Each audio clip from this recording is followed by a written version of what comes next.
الخير شباب. اليوم يوم 11 من الرايد، طالعين من منطقة تشينكرو، ايغور تشينكرو. سامحونا على الاسامي يمكن صعد ما اصيدها. هاي اسم الفندق اكو باك اوتيل. رايحين على حدود البلغارية، تقريبا 620 كيلو. درجة حرارة الصبح كان 1 ديجري، الحين 2 ديجري.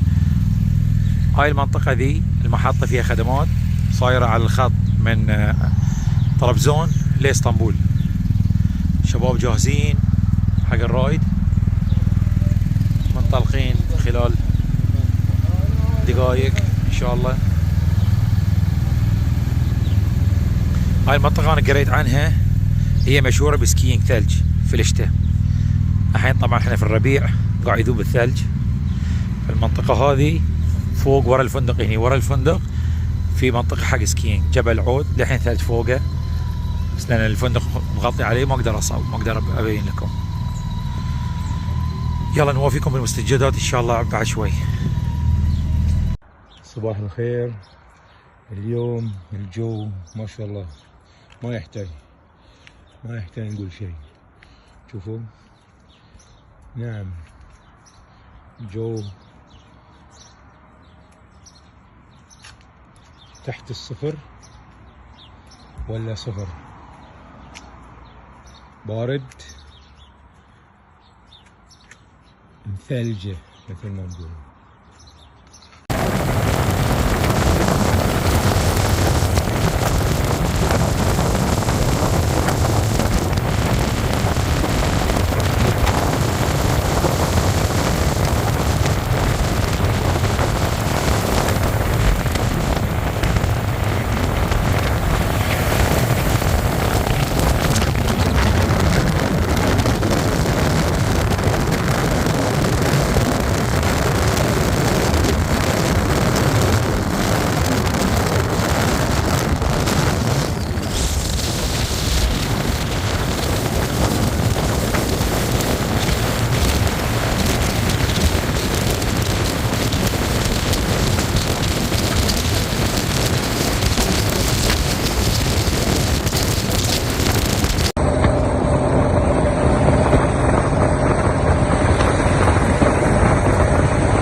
اليوم يومنا رقم 11، تاريخ 1 مايو 2023. قطعنا تقريبا 320 كيلو، رايحين على اسطنبول على حدود بلغاريا. وقفنا الساعة 1 بنتغدى مطعم تركي. في تركيا بعد ما في غير مطعم تركي، ما بتحصل غير. This route avoids road closures in 520 kilometers. You are on the best route. You should reach your destination by 1:11 a.m. واحنا رايحين باقينا تقريبا 500 كيلو الى الحدود او الى صوفيا، بس احنا الى الحدود بنسوي بريك.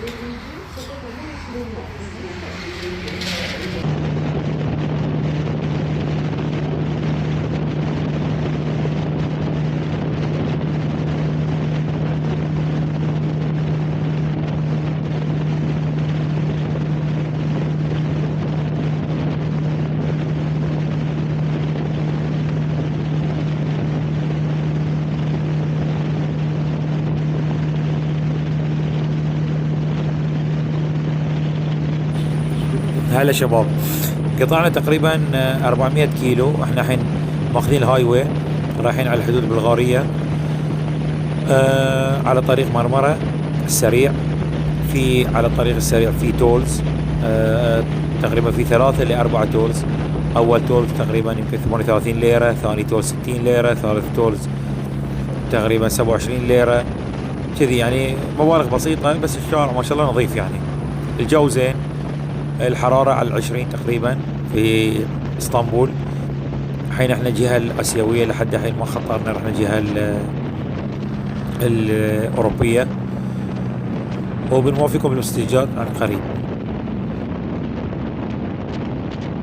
هلا شباب، حاليا احنا متجهين من القسم الآسيوي إلى القسم الأوروبي. على الجسر الثالث اللي تم افتتاحه قريبا الرئيس التركي. بالضبط ما أعرف شنو اسم الجسر أو شنو سموه، بس هاي آخر جسر تم افتتاحه، الجسر الثالث بين المنطقة الآسيوية في اسطنبول أو تركيا إلى المنطقة الأوروبية. هذا هو الجسر اللي تشوفونه، هاي جديد تو مفتتحينه.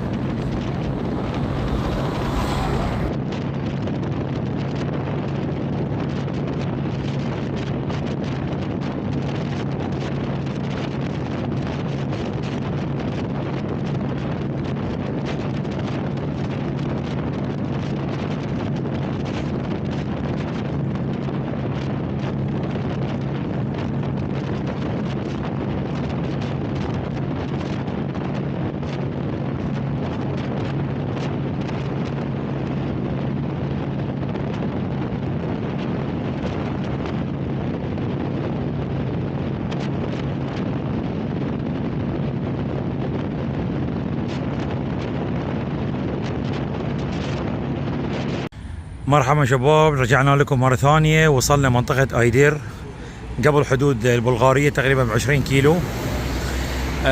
قررنا نوقف هني، بكرة الصبح ندش بلغاريا، وحجزنا في هالفندق ساربر اوتيل. في فندق ثاني هني كان يمه بس شوية اغلى، نفس النظافة. هاي الفندق الثاني، احنا خذينا هاي الفندق. خذينا هاي الفندق.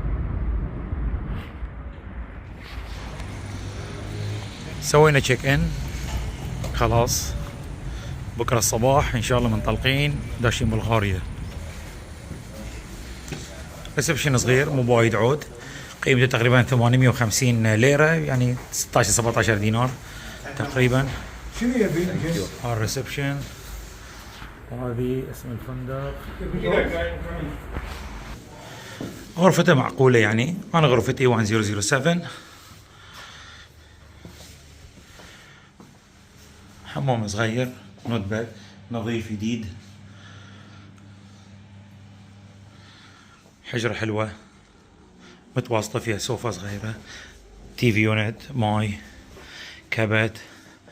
عندي مسجد قدامي، هاي شيكم مسويين حق مظلة تحت قاعدة. هاي الفندق.